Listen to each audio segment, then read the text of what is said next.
بسم الله الرحمن الرحيم الحمد لله رب العالمين والصلاة والسلام على رسول الله أما بعد maantana waxaan idin tusi doonaa sida loo sameeyo natiijada imtixaanaadka ardayga maadooyinka uu leeyahay haddii ay noqon lahayd 7 maado haddii ay noqon lahayd 10 maado. Aniga hadda tijaabo waxaan idin siinayaa 7 maado ayaan soo qaadanayaa. Sida hore ugu barateen waxaan isticmaali jiray softwareka Dev C++ kaas ay ku qoran tahay soo kacsaday. Sida caadada ah mar walbo waxaa la qorayaa hash include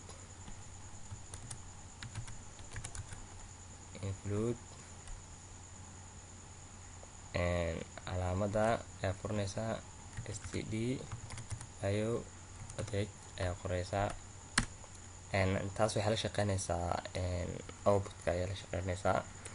Midda kale inputka la shaqeynaysaa iyadana waxaa waaye hash include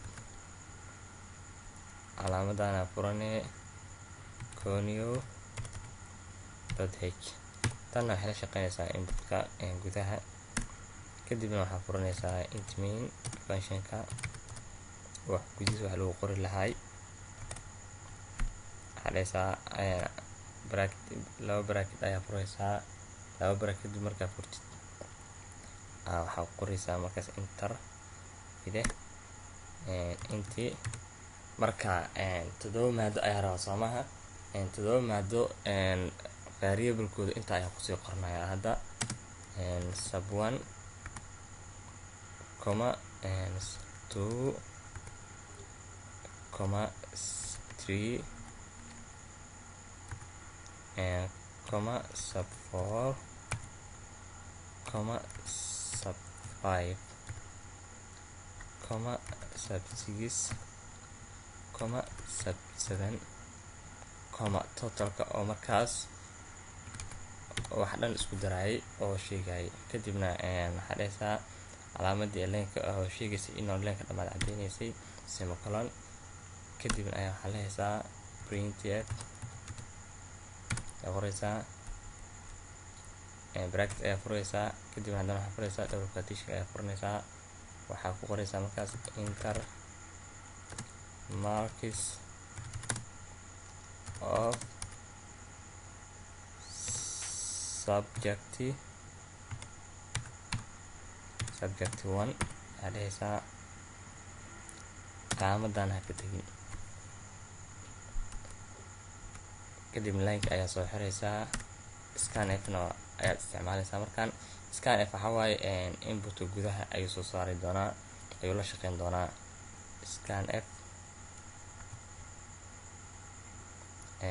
scanf kan waxa uu qabanayaa calaamad weyn ayuu waaye boos weyn ayuu hayaa. scanf kan waxaa waaye waxa uu qabanayo inputka ayuu la shaqeeya ayaa ku dhahay. kadibna waxaa dhahaysaa calaamadan bracketka ayaad furanaysaa.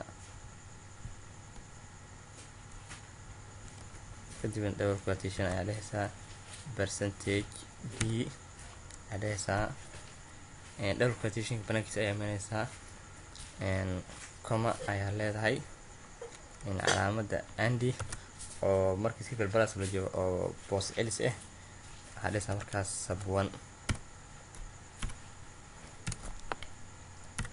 waxaa ku xijinaysaa printf kaleeto ilaa aad ka dhimeynaysid printf scanf oo ku wadaysaa double quotation enter marks of subject 2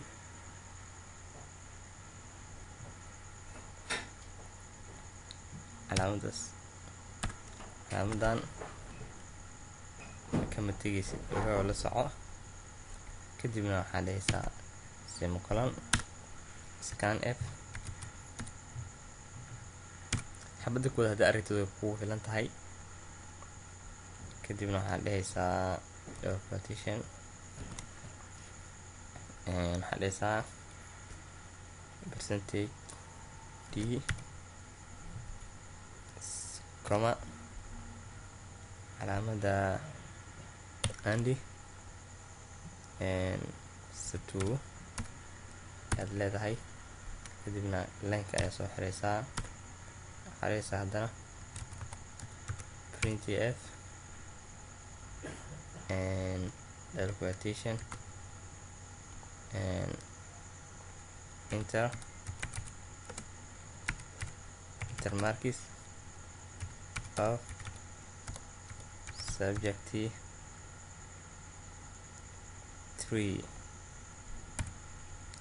ay dhehaysaa comma calaamadaas labada dhibcood leh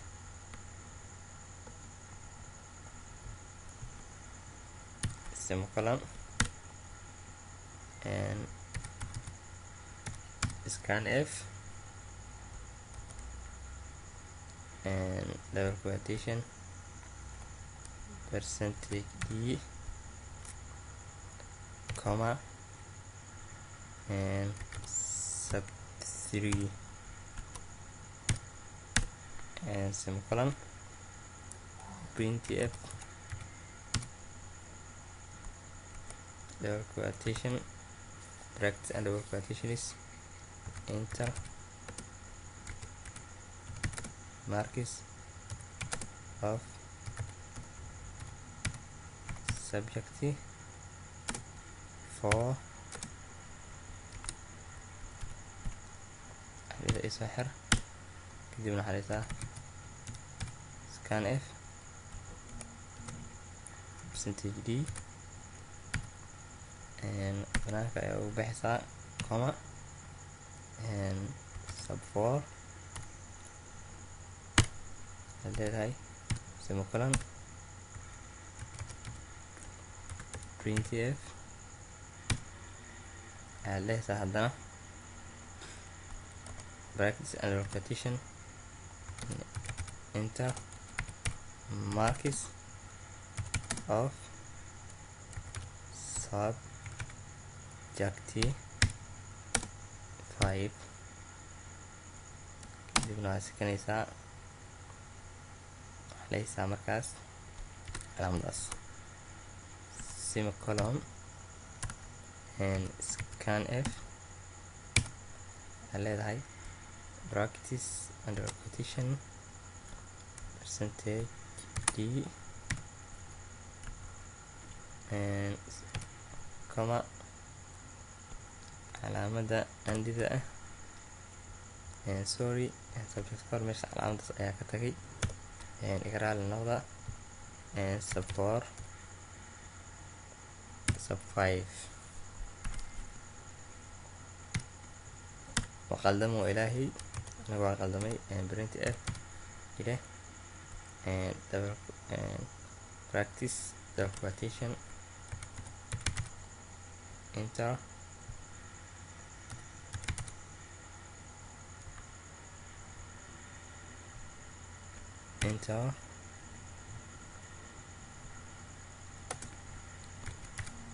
markis of subject 6 kadibna waxaa leysaa calaamadaas semicolon scanf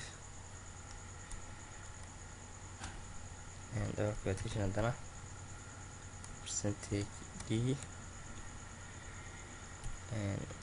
comma calaamada andida sub 6 ayaa lehaysaa.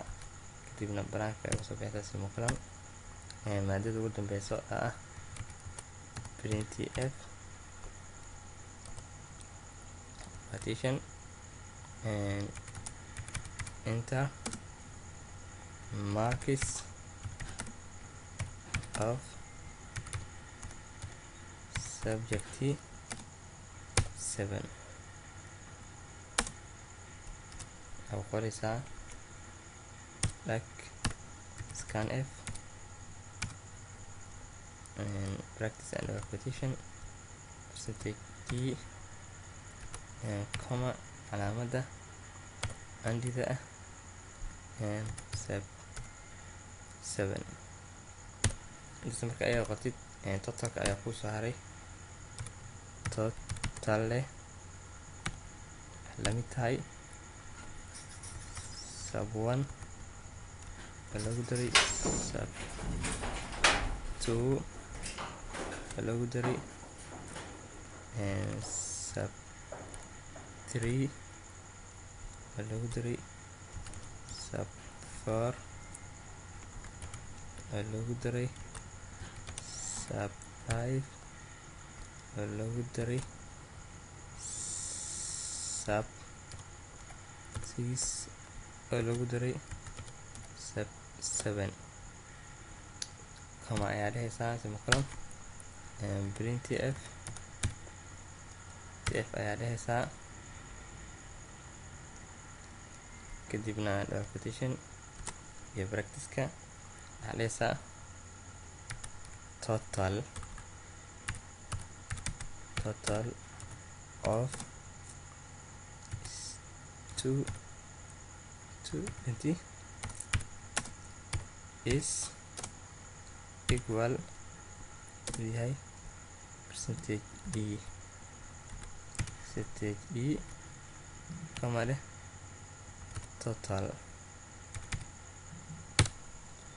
ayaa dhehaysaa semicolon average ayaa ku soo har haddana percentage s ayaa meeshaas dhahay sorry igaraal noqda kadibna waxaa dhehaysaa /n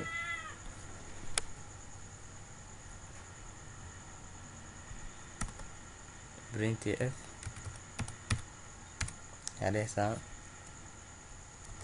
sidoo kaleeto average of